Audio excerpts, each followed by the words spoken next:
2012 C6. It's an LS3 manual trans. Came in with headers and like a muffler delete on it. So we ended up installing the A&A T-trim blower blacked out kit. Now we're tuning it. Solid setup, still in the stock camshaft. We have a 3.6 pulley. Like a 633 and 540. We did not baseline this car, but you know, typically an LS3 manual trans vet with headers will make somewhere in like the 410 to 420 range.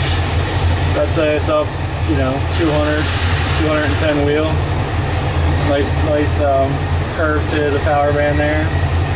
Just keeps carrying it well until 6,500, you know, the rev limiter is 6,600. It's a stock camshaft and all, so we're not going to raise the limiter on it.